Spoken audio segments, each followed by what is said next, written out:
السلام علیکم ورحمۃ اللہ وبرکاتہ. الحمد للہ رب العالمین والعاقبۃ للمتقین والصلاة والسلام علی سید المرسلین وعلی آلہ واصحابہ اجمعین اما بعد. فاعوذ باللہ من الشیطان الرجیم بسم اللہ الرحمن الرحیم. وَإِذَا قِيلَ لَهُمْ تَعَالَوْا إِلَى مَا أَنزَلَ اللَّهُ وَإِلَى الرَّسُولِ رَأَيْتَ الْمُنَافِقِينَ يَصُدُّونَ عَنْكَ صُدُودًا. صدق اللہ. ابھی آپ شیخ آر کے نور صاحب سے طلاق اور اس کے طریقے سن رہے تھے.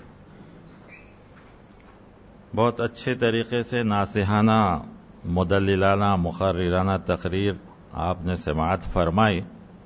میرے ذہن میں ایک بات آئی، صرف آپ سے شیئر کرتا ہوں، میرا خیال نہیں سمجھے گا. میں ہمیشہ امت کے ساتھ ہوں.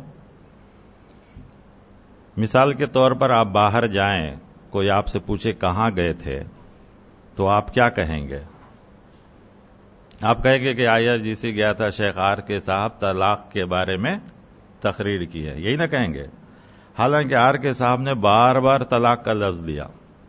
آپ یہ تو نہیں کہیں گے طلاق طلاق طلاق کے بارے میں بیان کیے ہیں.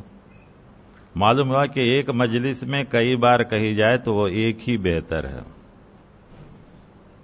اور یہی قرآن کا طریقہ ہے، اور اسی میں بھلائی بھی ہے، اسی سے خاندان بنیں گے بھی. یہ الگ بات ہے، مسائل میں اختلافات ہمیشہ رہے ہیں، رہیں گے، لیکن شریعت کا اصول ہے کہ جس سے بھلائی ہے اس کو اپنایا جائے.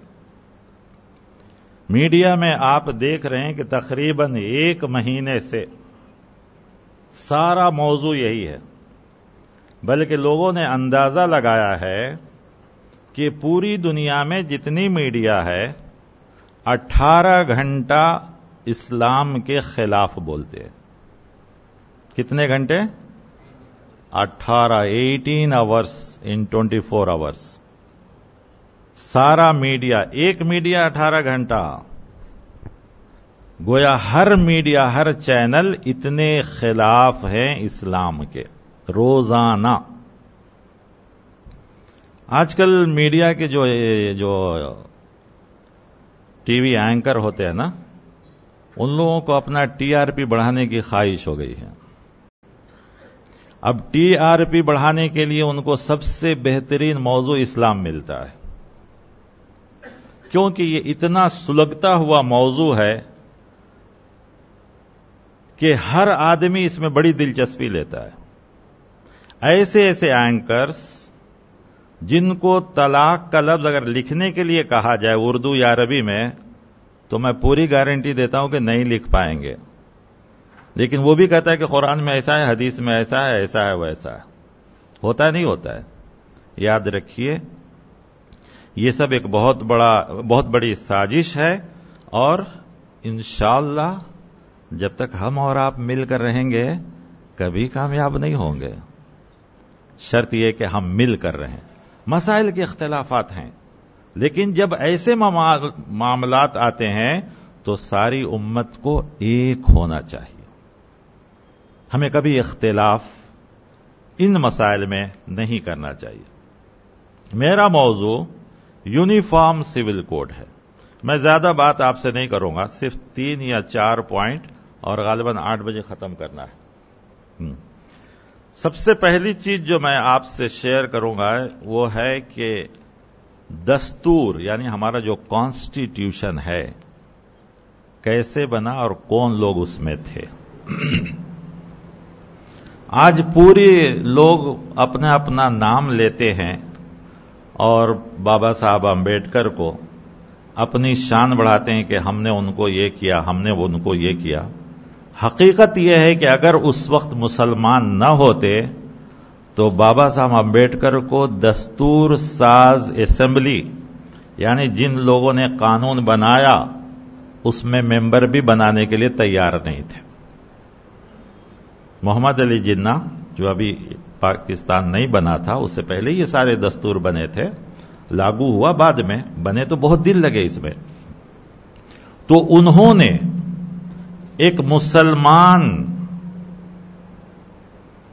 کینڈیڈیٹ کو، جو اسمبلی بنی تھی اس میں بہت سے لوگ تھے، ان کو ریزائن کروا کے بابا صاحب امبیڈکر کو وہاں سے کھڑا کر انہوں نے جتایا، تب وہ ممبر، قانون ساز اسمبلی کے ممبر بنے وہ۔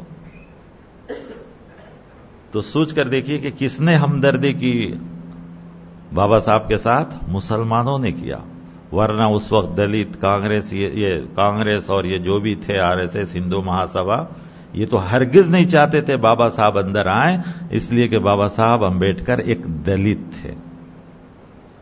آپ ان کی زندگی پڑھیے، جس اسکول میں وہ پڑھے ہیں ان کو پانی بھی عام گھڑے سے نہیں پینے دیا جاتا تھا، وہ اپنی زندگی میں لکھے ہیں وہ، بلکہ ان کو کوئی P1 واچ مین جو ہے آتا تھا، پانی دیتا تھا تو وہ پانی پیتے تھے۔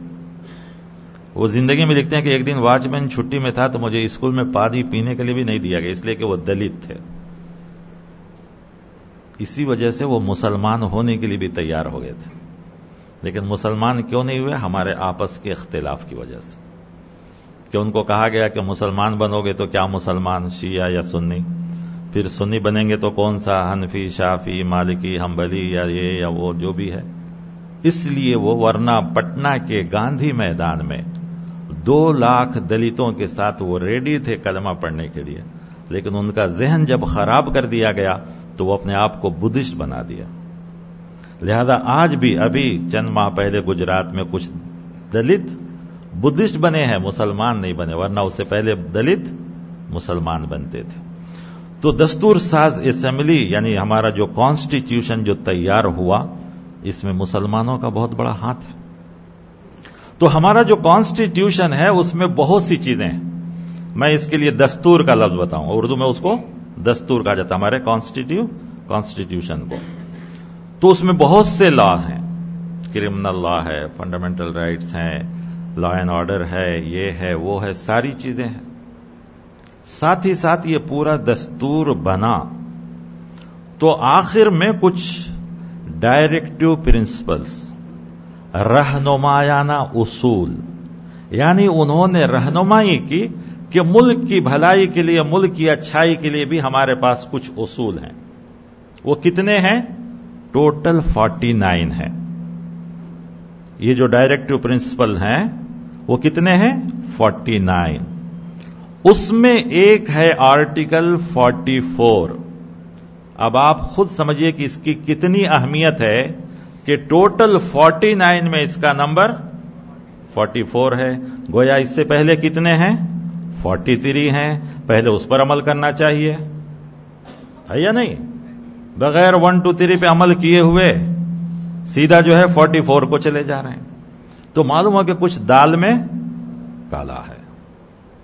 ہمیشہ جب بھی مسلمان ترقی پر آتے ہیں، مسلمان آگے بڑھتے ہیں تعلیم میں، تجارت میں، تو کوئی نہ کوئی ایک ایشو اٹھایا جاتا ہے، اور اس میں سب سے بڑا ایشو رہتا ہے یونیفارم سول کوڈ کا۔ آواز نہیں آ رہی ہے، میرا پرابلم ہے یا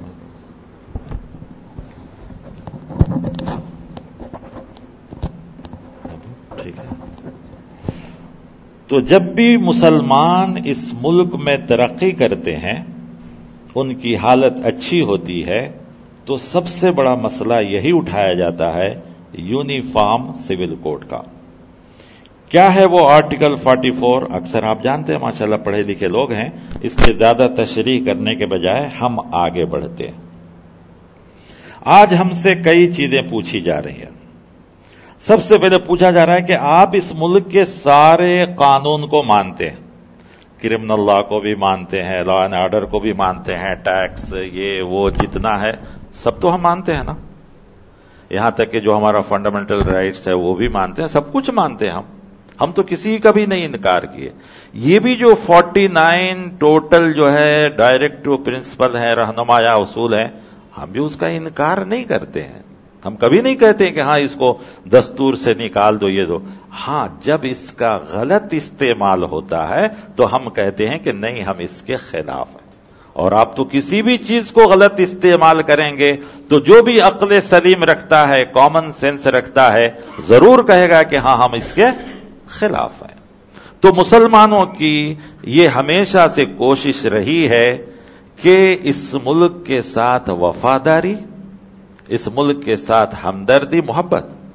لیکن کچھ ہیں، آپ بھی سنتے ہوں گے، کسی نے بہت بڑا ہیش ٹیگ لگایا، ون نیشن ون لا بول کے، اور بہت بکواس کیا۔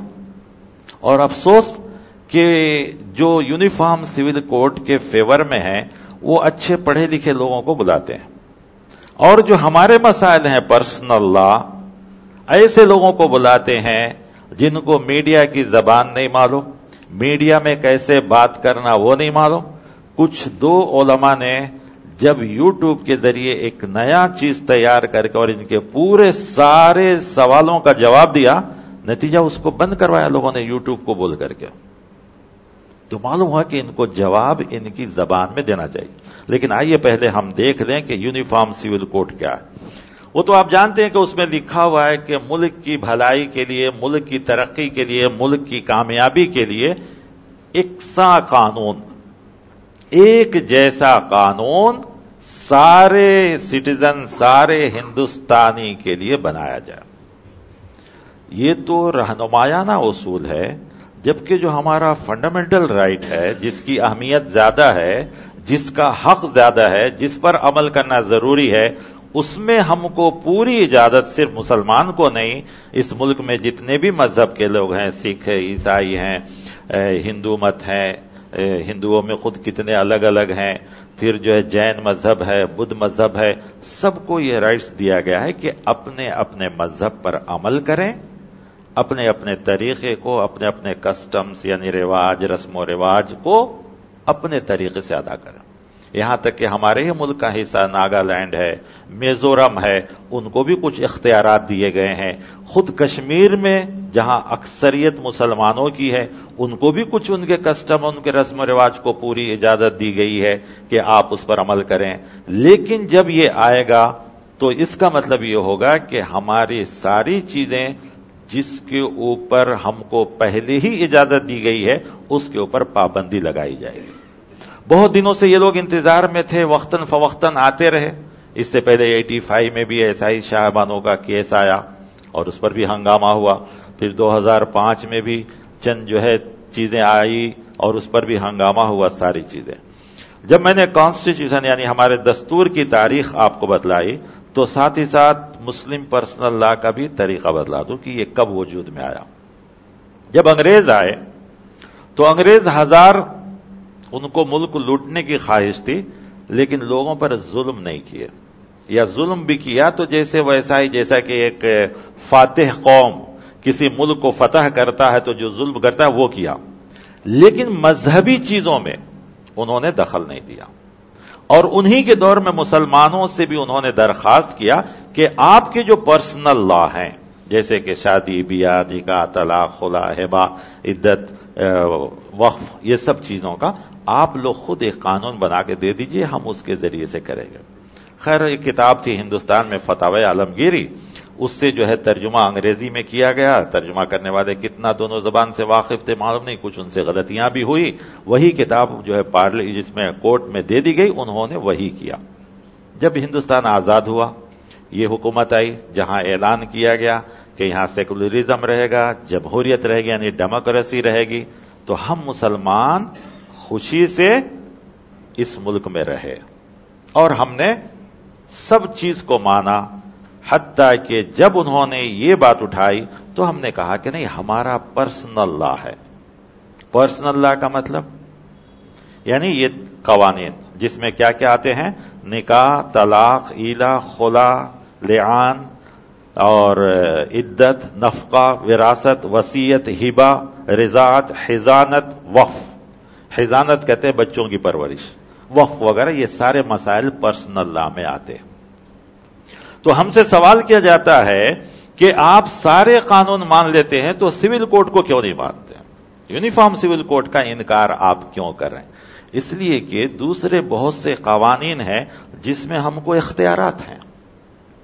لیکن پرسنل لا میں جو معاملات آتے جیسے نکاح، طلاق، خلا، نفقہ، وصیت، وراثت، حضانت، وقف وغیرہ، ہم اس میں اجازت نہیں ہے ہم کو اپنی اختیار استعمال کرنے کا.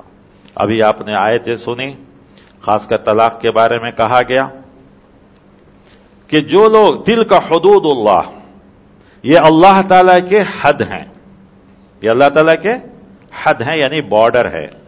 اللہ نے ایک بارڈر بنا دیا اس قانون کو، تو جو بھی اس حد کو اپنائے گا وہ کامیاب ہوگا. فلا تعتدوها، تم اس کو مت توڑو، اس کو کراس مت کرو. ومن يتعد حدود اللہ، اور جو اللہ کے حدود کو کراس کریں گے وہ ظالم ہے.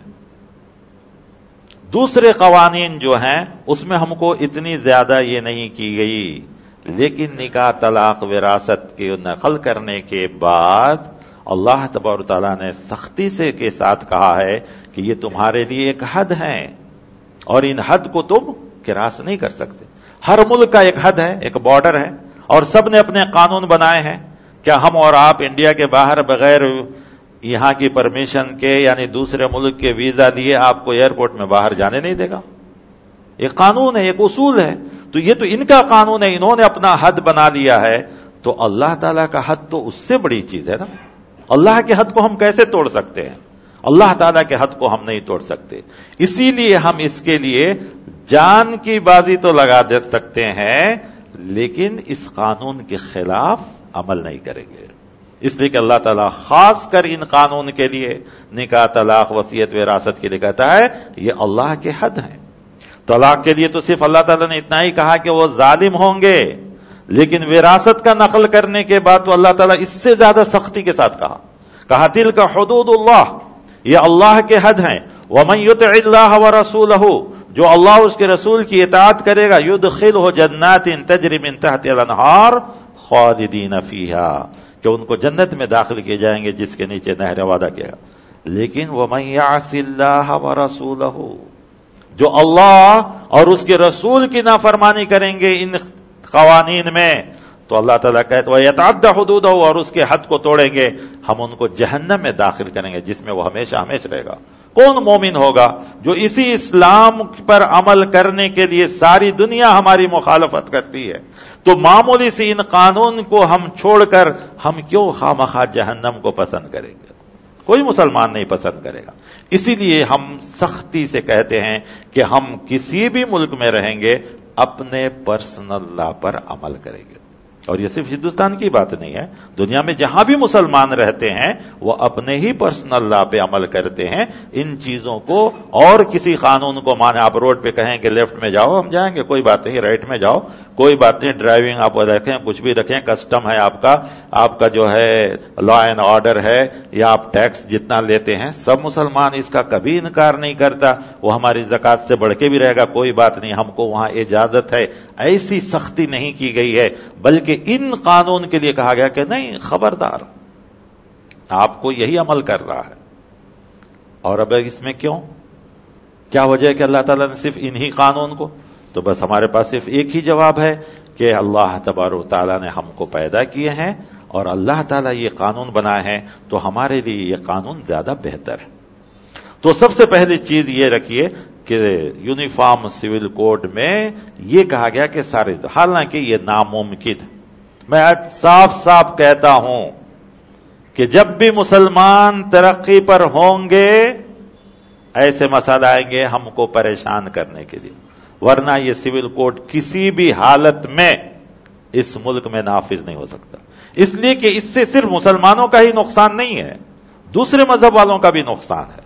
اور دیکھا آپ نے کہ جب سارے لوگ کھڑے ہو گئے تو انہوں نے اب سول کوڈ کو چھوڑ دیا، اب صرف طلاق کی بات کر رہے ہیں، اور اب کر رہے ہیں کہ ایکول ان جینڈر، یعنی مرد اور عورت میں فرق کر کے ان کے حقوق کو الگ نہیں کرنا چاہیے.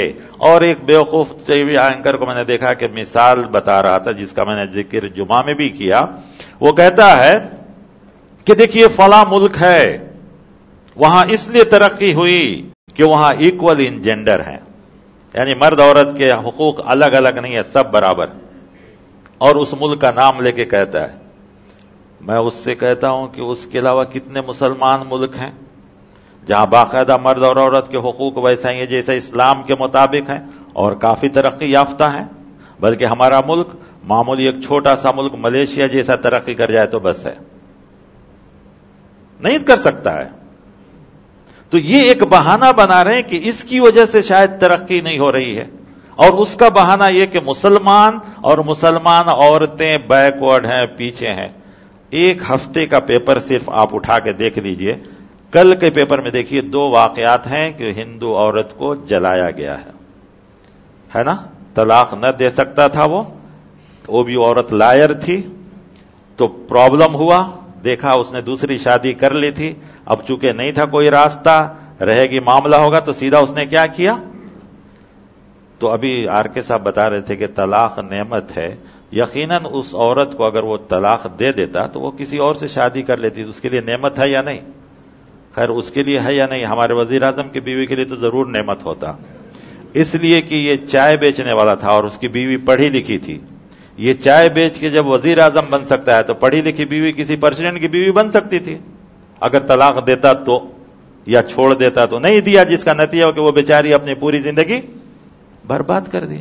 خیر پریزیڈنٹ کی نہیں تو کسی منسٹر کی بیوی تو بن سکتی تھی، ہو سکتا تھا نا، اس کی قسمت کون کیا جانتا ہے۔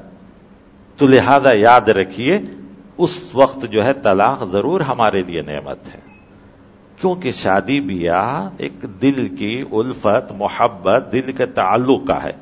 ہر انسان کی طبیعت، فطرت الگ الگ ہے، دل نہیں جمع، دل نہیں جڑا، نئے دل میں الفت محبت نہیں پیدا ہوئی تو آدمی دونوں اچھی طریقے سے اخلاق، قرآن نے کتنا اچھا الفاظ، بلکہ میں تو کہتا ہوں کہ ہم لوگ بہت سی چیزوں میں مخالفت کرتے ہیں، اچھا ہوتا ہے، یہ بڑا بہترین طریقہ تھا کہ مسلم پرسنل لا بورڈ بیٹھتی اور ان سارے مسائل کو قرآن جیسا کہا ہے، قرآن جیسا کہا، میں کہہ رہا ہوں، میں یہ نہیں کہہ رہا ہوں مسلمان جیسا عمل کرتے ہیں، ہم مسلمان نے بھی عورتوں کے ساتھ بہت ظلم کیا ہے، اس میں کوئی شک نہیں ہے، آپ برا مانیں یا کچھ بھی مانیں، ہم مسلمانوں نے بھی عورتوں کے ساتھ ظلم کیا ہے، عورتوں کو جتنا حقوق دینا ہے نہیں دیتے ہیں، عورتوں کے ساتھ جتنا سلوک کرنا ہے نہیں سلوک کرتے ہیں، کیونکہ عورت کو اسلام نے کتنے اچھے طریقے سے پیدا کیا، بیٹی کو رحمت قرار دیا، بیوی کو ساری دنیا سے سب سے قیمتی کہا، الدنیا کلھا متاع وخیر المتاع الدنیا المرأۃ الصالحہ، اور ماں کو کہا تمہارے قدموں کے نیچے جنت رکھا گیا۔ ماں کتنی بڑی دولت ہے۔ کیا آج ہم کیا کر رہے ہیں ماں باپ کے ساتھ یا بیوی بیٹی کے ساتھ، ہم جو کر رہے ہیں وہ بھی غلط ہے۔ تو اگر قرآن کا طریقہ ہم دے دیتے اور کہتے ٹھیک ہے تم کامن سول کوڈ بنا رہے ہو نا، اگر تمہارے پاس اس سے بہتر قانون ہے تم بنا دو، قسم کہتے ہیں کہ اس سے بہتر قانون جو قرآن کریم دیا ہے نہیں لا سکتے، وہ ہرگز نہیں لا سکتے۔ کتنے واقعات ہوتے ہیں، مسلمان تو کبھی ایسا نہیں کرتا، بلکہ لوگوں نے ڈیٹا نکالا ہے کہ طلاق کا ریشو مسلمانوں میں زیادہ یا ہندوؤں میں زیادہ ہے، ہندوؤں میں زیادہ ہے طلاق کا ریشو، اور وہ بھی برے طریقے سے، سخت تکلیف اور اذیتیں اور پریشانیوں کے ساتھ، جبکہ اسلام میں بالکل کم ہے۔ مسلمانوں میں ہاں کبھی کبھی کیا ہوتا ہے کہ ہمارے پاپولیشن کم ہے تو پرسنٹیج بڑھ جاتا ہے، لیکن اگر حقیقت دیکھا جائے گا تو ہمارے کم ہیں۔ تو بہرکیف یونیفارم سول کوڈ جو ہے، سب سے پہلے لوگوں نے ہمیں اور آپ کو اس نام پہ ڈرایا بہت ہے، ہم کو الجھایا بہت ہے۔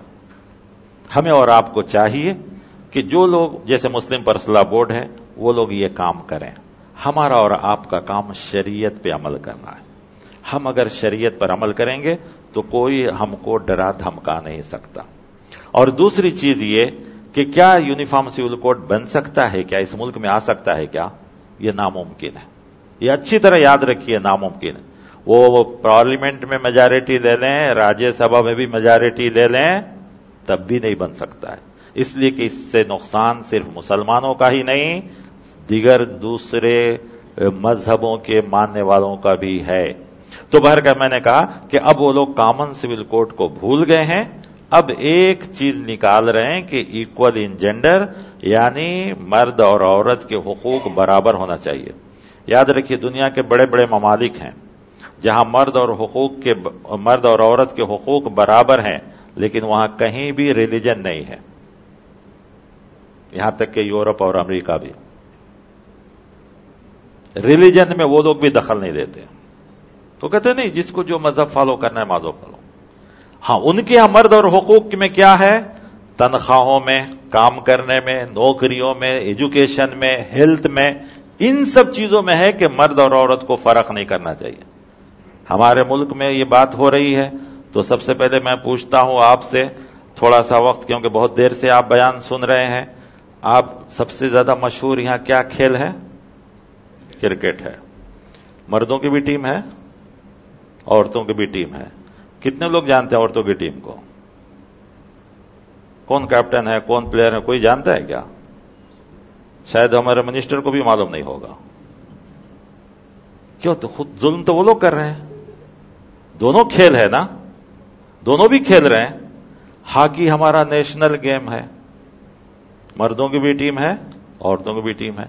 مردوں کو کیا پیسے دیتے ہیں اور عورتوں کو کیا پیسے دیتے ہیں؟ مردوں کی ٹیم کو کیا انعام دیا جاتا ہے؟ ایک میچ جیت لیا تو عورتوں کو کیا انعام دیا جاتا ہے؟ آپ پھر اٹھا کے دیکھ لیجئے، سب اویلیبل ہیں آج کل، بالکل کم دیتے ہیں، حالانکہ دونوں ایک ہی کھیل ہے نا۔ تو مردوں کے ساتھ عورتوں کے ساتھ ظلم کو، ہمارے یہاں تو ویسا نہیں ہے نا۔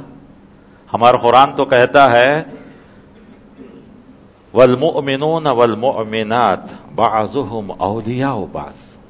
مرد عورت یعنی مومن مرد اور مومن عورت کیسے ہیں؟ جیسے کہ ولی، دوست، ایک دوسرے کے مددگار، ایک دوسرے کے غم گسار، ایک دوسرے کے ہمدرد، ایک دوسرے کے ساتھی۔ کیا اللہ تعالیٰ نے کہیں کہا ہے کیا مرد نماز پڑھے گا تو اس کو کم ثواب، عورت نماز پڑھے گی تو اس کو کم اور مرد کو زیادہ؟ کہیں ہے؟ مرد روزہ رکھے گا تو زیادہ ثواب، عورت روزہ رکھے گی تو کم ثواب؟ کہیں نہیں ہے، سب کو برابر ہے۔ تو ہمارے اندر جو ہے، لیکن ان چیز کو لوگوں نے صرف ایک مسئلے میں، دو مسئلے میں، ایک طلاق اور دوسرا وراثت۔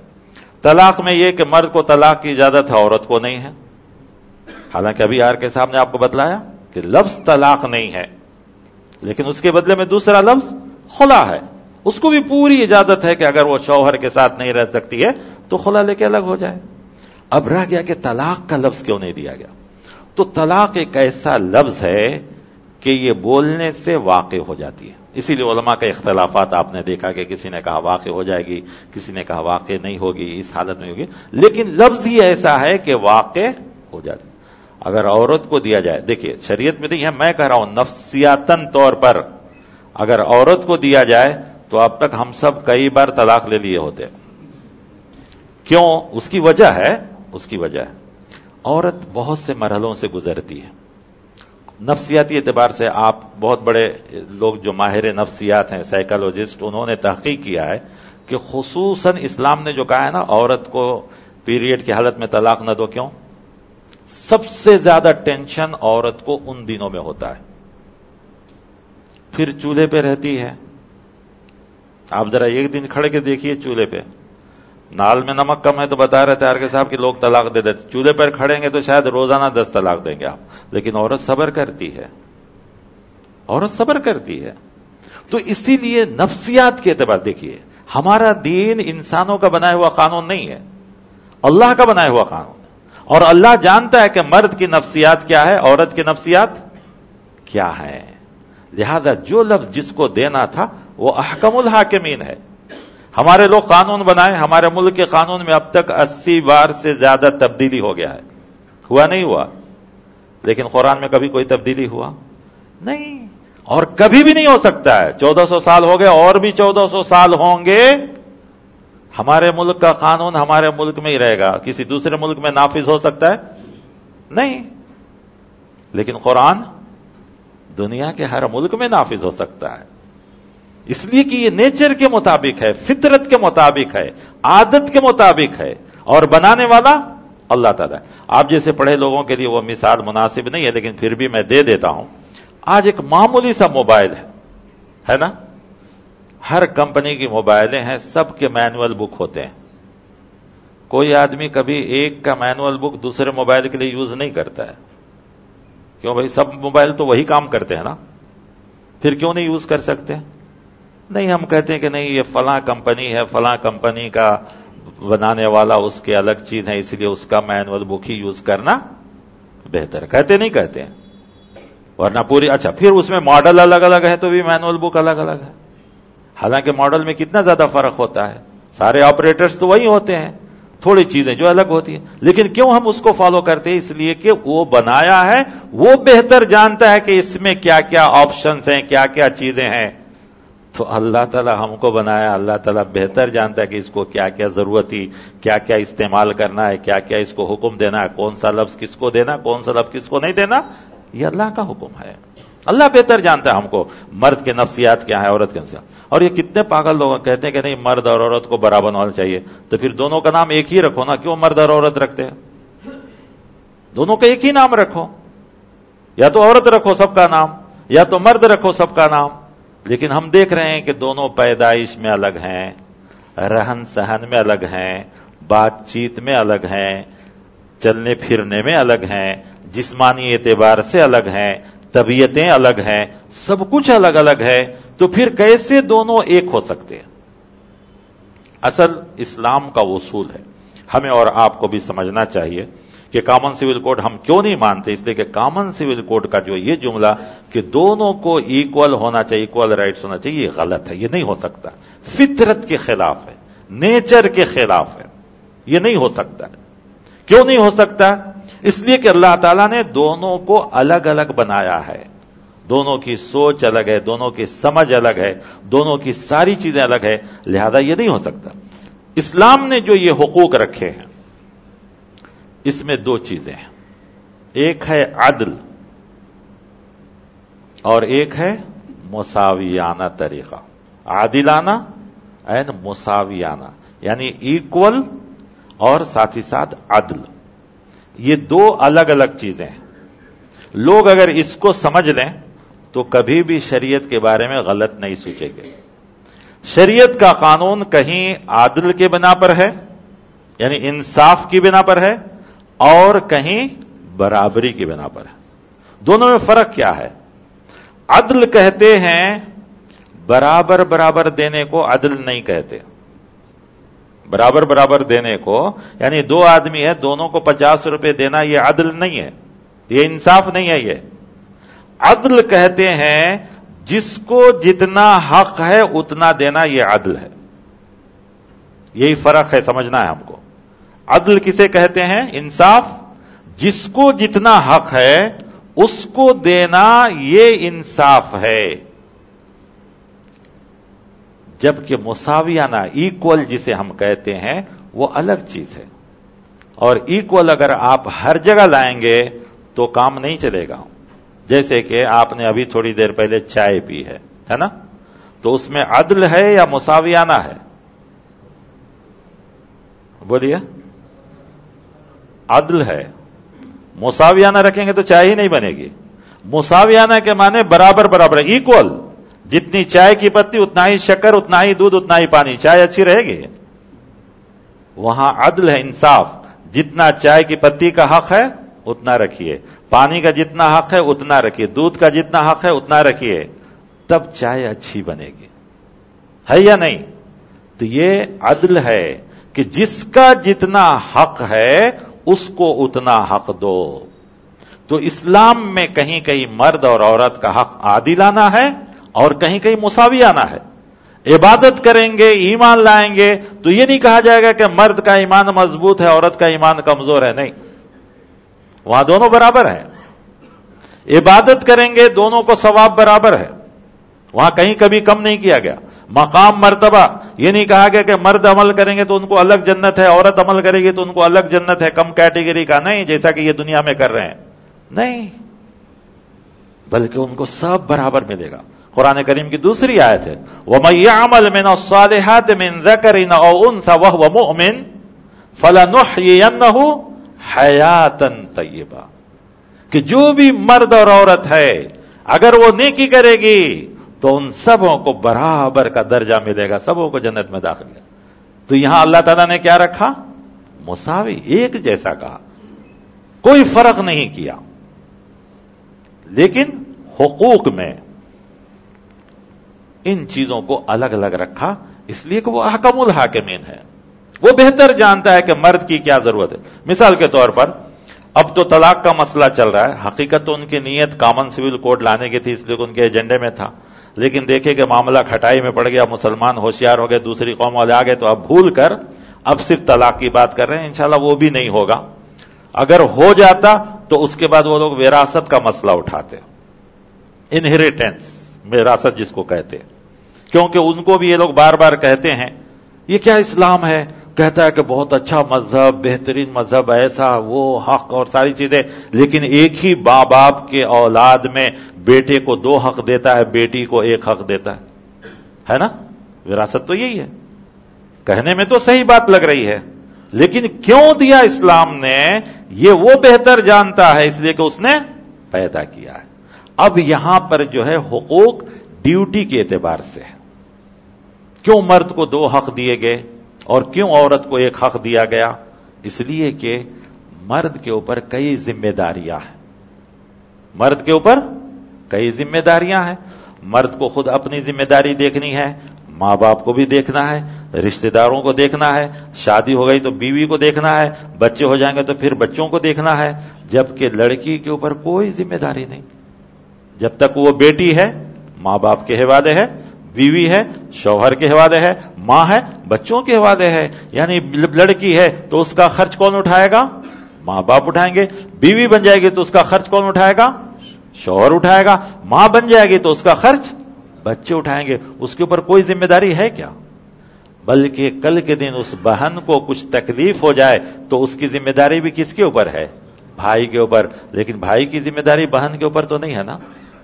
اخلاقاً کرے یہ الگ بات ہے، دیکھیے اخلاقاً کرتے ہیں یہ الگ بات ہے، بلکہ اسلام کے خصوصاً یہ حقوق شوہر بیوی بھائی بہن رشتہ دار کے، یہ سب حقوق اخلاقاً ہیں، اس لیے اسلام میں اخلاق کو سب سے زیادہ زور دیا گیا اور اس پر وعدہ کیا گیا کہ آپ یہ کریں گے تو یہ مقام، یہ کریں گے تو یہ مقام، تو یہ سب اخلاقاً ہے۔ یہ تو اسلام نے جو 1 حق دیا، حالانکہ 1 نہیں ہے بلکہ شریعت میں لڑکی کو ذمہ داری بھی نہیں ہے اور مال بھی زیادہ ملتا ہے۔ کیسے؟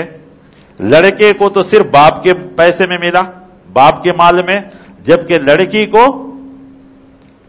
باپ کے مال میں بھی ہے، شوہر کے مال میں بھی ہے، اولاد کے مال میں بھی ہے، کوئی ذمہ داری بھی نہیں اور 3 طریقے سے اس کو مال بھی مل رہا ہے۔ تو کوئی عورت کو تو زیادہ دے رہا ہے اسلام، اور یہ حکمت کس کو معلوم ہے؟ اس احکم الحاکمین کو، اللہ تعالیٰ کو بہتر معلوم ہے، اس لیے اللہ تعالیٰ نے ان سب چیزوں کو، اگر ہمارا ایمان درست ہے تو ہم کس کو مانیں گے؟ اللہ کے قانون کو، اس لیے کہ ہماری اس میں بھلائی ہے، ایک عورت کو بھی اس میں بھلائی ہے، بلکہ یہ لوگ جن کے 5-10 روپے کے صابن عورت کی ننگی تصویر کیے بغیر نہیں بکتی، یہ عورتوں کی عزت کیا جانتے ہیں؟ عورت کی عزت تو ہم جانتے ہیں کہ ہم جب وہ بچی رہتی ہے تب بھی سے اس کے موت تک کیا بلکہ اس کا جنازہ بھی لے جاتے ہیں تو ایک ایکسٹرا کپڑا اوپر سے ڈال کے لے جاتے ہیں۔ عورت کی عزت تو ہم کرتے ہیں، عورت کی عزت تو اسلام میں رکھا گیا ہے، یہ کیا عورت کی عزت کریں گے؟ ان کو تو اسلام کا شکر ادا کرنا چاہیے کہ اسلام آیا تو یہاں عورتوں کو عزت ملی، ورنہ یہ تو عورتوں کو مردوں کے ساتھ ستی کر دیتے تھے، یعنی جلا کر چھوڑ دیتے تھے۔ آپ یہ نہ سمجھیے کہ ختم ہو گیا، آج بھی راجستھان کے بعض علاقوں میں ہو جاتا ہے۔ تو اسلام نے تو آ کر کے ان کو عزت دیا ہے، لہذا کامن سول کوڈ کے اس لیے ہم نے کہا۔ اور دوسری چیز کہ ہمارا جو اسلام ہے، ایمان ہے، اللہ تعالیٰ نے ہم کو ان سب چیزوں کو، ہماری جان مال سب کچھ کو ایمان کے بدلے خرید لیا ہے ہمارے لیے، حتیٰ کہ ماں باپ بھی، بیوی بچے بھی، گھر کاروبار سب کچھ ہمیں اللہ اور اس کے رسول کے بعد ہی، اور اللہ اور اس کے رسول کا قانون کیا ہے؟ یہ پرسنل لا۔ کچھ دن پہلے آپ نے دیکھا ہوگا ہمارے وزیر اعظم کی انٹرویو کسی نے لیا تھا تو اس میں ان کے فیملی کے بارے میں پوچھ دیا تھا، آخر وہ بڑے ناراض بھی ہو گئے اس میں اور کہا یہ میرا پرسنل میٹر ہے۔ میں پوچھتا ہوں وزیر اعظم صاحب، آپ کا پرسنل میٹر میں سوال نہیں کر سکتے تو آپ ہمارے پرسنل لا میں کیوں سوال کرتے ہیں؟ کیونکہ پرسنل میٹر سے پرسنل لا زیادہ قیمتی چیز ہے، اور وہ بھی ایسا پرسنل لا جو تمہارے انسانوں کا بنایا ہوا نہیں، میرے رب کا بنایا ہوا ہے. اس میں چینج کرنے کا کسی کو حق ہی نہیں ہے سوائے اللہ تعالیٰ کی. اور اللہ تعالیٰ جب ایک بار بنا دیتا تو چینج نہیں کرتا، اس لیے کہ وہ احکم الحاکمین ہے، وہ علیم ہے، خبیر ہے، حکیم ہے، علم رکھتا ہے، خبر رکھتا ہے، ساری انسانوں کی کس انسان کی کیا کیا ضرورت ہے وہ رکھتا ہے، لہذا ہم اس میں کچھ نہیں کر سکتے. تو یاد رکھیے سول کوڈ جو کہ ایک رہنمایانہ اصول ہے، حالانکہ اسی میں شراب کے بارے میں بھی ہے کہ شراب کو بھی بند کرنا چاہیے اسٹیٹ کو. کون سی اسٹیٹ ہے جو شراب بند کرتی ہے؟ بہار نے بند کر دیا تو سپریم کورٹ اس میں دخل دیتی ہے. جبکہ طلاق سے عورتوں کو کم تکلیف ہوتی ہے، شراب پی کر لوگوں نے عورتوں کے اوپر زیادہ ظلم کیا ہے، اور وہ بھی غیر. زیادہ ظلم عورتوں کے اوپر ہوتی ہے شراب کی وجہ سے. معاشرے میں زیادہ فساد برائیاں ہوتی ہیں شراب کی وجہ سے. اس کو کیوں نہیں حکومت بنتی جبکہ وہ بھی ڈائریکٹو پرنسپلس میں ہے، لیکن اس کے اوپر کوئی بھی گورنمنٹ نہیں سوچتی ہے. زنا، چوری، ان سب چیزیں جتنے معاشرے کے اندر خرابیاں سوسائٹی کے اندر، ان سب چیزوں کو کوئی نہیں بند کرتا. ہم مسلمانوں کو یہ کام کرنا چاہیے، اور یہ اسلام اجازت دیتا ہے کہ ہم مسلمان صرف شریعت کی بات کرتے ہیں، کرنا چاہیے، لیکن ساتھ ہی ساتھ ان برائیوں کے خلاف بھی ہمیں آواز اٹھانا چاہیے. ہم کو ضرورت پڑتی ہے. کیا آپ صلی اللہ علیہ وسلم نے نبی بننے سے پہلے مدینے میں ایک حلف الفضول کمیٹی بنی جس میں ظالموں کا حق دلایا جاتا تھا، مجبور اور پریشانوں کے ساتھ مدد کی جاتی تھی، یتیموں کا حق دلایا جاتا تھا؟ آپ صلی اللہ علیہ وسلم اس کے ممبر بنے، اور نبی بننے کے بعد کہتے تھے دنیا کے کسی کونے میں بھی ایسی کمیٹی بنے گی تو میں اس کا ممبر بنوں گا. تو ہمارے لیے یہ بھی ضروری ہے کہ معاشرے میں جو خرابیاں ہیں اس کو بھی دور. یہی وجہ ہے کہ ہم مسلمان ہر وہ قانون جو انسانوں کے فطرت کے خلاف بنتا ہے ہم اس کے خلاف. لوگ پوچھتے ہیں کہ آپ کامن سول کوڈ کے خلاف کیوں ہیں جبکہ ہندوستان کے دوسرے سارے قانون کو آپ مان لیتے ہیں، اس کو کہیں نہیں مانتے؟ اس کو اس لیے کہ قرآن کریم کہتا ہے یہ اللہ کے حد ہیں.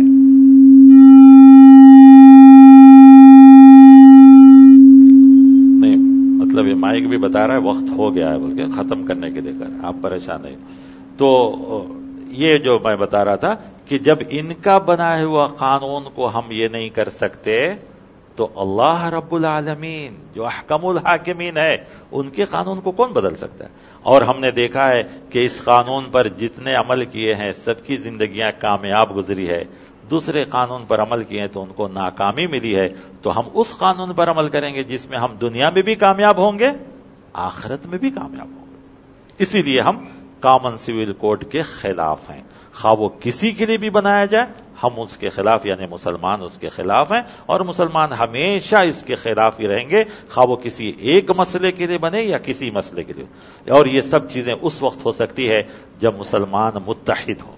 آپ نے دیکھا کہ تھوڑی دیر کے لیے جب مسلم پرسنل بورڈ کے سارے مسلمانوں نے سپورٹ کیا تو حکومت پریشان ہو گئی، آج پریشانی میں ہے وہ لوگ. تو ہماری اتحاد ہی ایسی چیز ہے جو سب کو پریشان کر سکتے. لہذا مسائل میں اختلاف ہو سکتے ہیں اور مسائل میں اختلاف رہے ہیں، آپ اور ہم سب ہمیشہ مل کر رہے ہیں. مسلمانوں کے پاس سب کچھ ہے، صرف ایک اتحاد کی کمی ہے، اور وہ اتحاد ہمیں دے گی قرآن اور حدیث کی تعلیمات. یہاں جتنے پروگرام ہوتے ہیں بار بار آپ اس میں آئیے، اتحاد سنیے اور شریعت کو سمجھیے، صحیح شریعت کو یاد رکھیے. اور ہم کو چاہیے کہ ہم اور آپ کوئی بھی حال ہو جائے، حکومت کچھ بھی کرے، ہم کو پہلے شریعت پہ عمل کرنا ہے. جیسے کہ ابھی چند دن پہلے سارے این جی اوز اور لیڈرز ان لوگوں کو بلایا گیا کہ اس مسئلے میں آپ مسلمانوں کا ساتھ دیجئے. تو سارے لوگ آئے. جب ان کے سامنے یہ ایکسپلین کیا گیا تو وہ بولے کہ ماشاءاللہ اس سے اچھی جگہ، اس سے اچھا راستہ تو کچھ نہیں ہے. سب لوگ خوش ہوئے، سب لوگ معترف کیے کہ بہت اچھا ہے.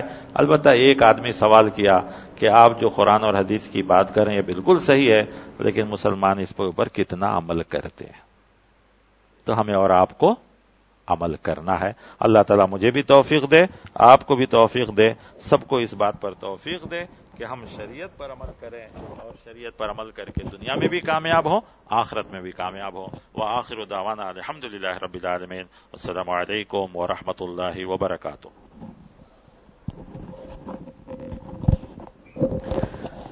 السلام علیکم ورحمۃ اللہ وبرکاتہ۔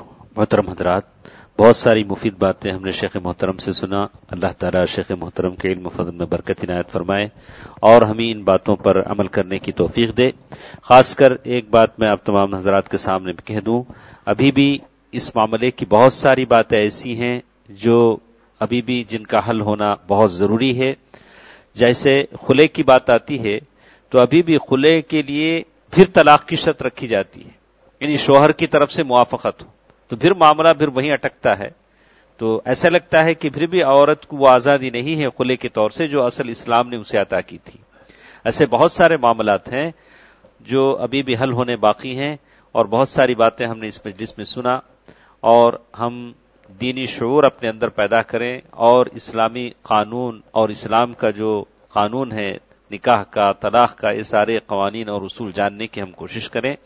اور اسی کے ساتھ ساتھ میں اس مجلس کے اختتام سے پہلے دو باتیں آپ کے سامنے کہہ دوں کہ نومبر کے مہینے 20 تاریخ کو ہمارے ساتھ اس IRGC میں مولانا عبداللہ عمری مدنی حیدرآبادی صاحب کا خطاب ہوگا۔ نومبر 20 تاریخ کو آپ نوٹ کر لیں تاکہ آپ ہمارے ساتھ اس مجلس میں شریک رہیں۔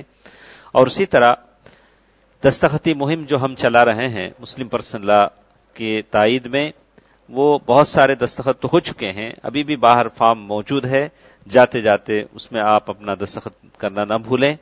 اور جن لوگوں کو IRGC کی طرف سے میسج نہیں آتا ہے کہ پروگرام کا، تو ان سے ہماری گزارش ہے کہ اپنا موبائل، میل ID، یہ ساری تفصیل لکھتے جائیں تاکہ ہم آپ کو اطلاع دے سکیں اور آپ بر وقت مجلس میں حاضر ہو سکیں۔ اللہ تعالیٰ سے دعا ہے کہ اللہ تعالیٰ جتنے حاضر ہیں اللہ تعالیٰ ان تمام کے مال و دولت میں برکت عطا فرمائے اور اللہ تعالیٰ دنیا اور آخرت کی بھلائیاں انہیں عطا فرمائے۔ سبحانک اللہم و بحمدک اشہد ان لا الہ الا انت استغفرک و اتوب الیک۔ السلام علیکم ورحمۃ اللہ وبرکاتہ۔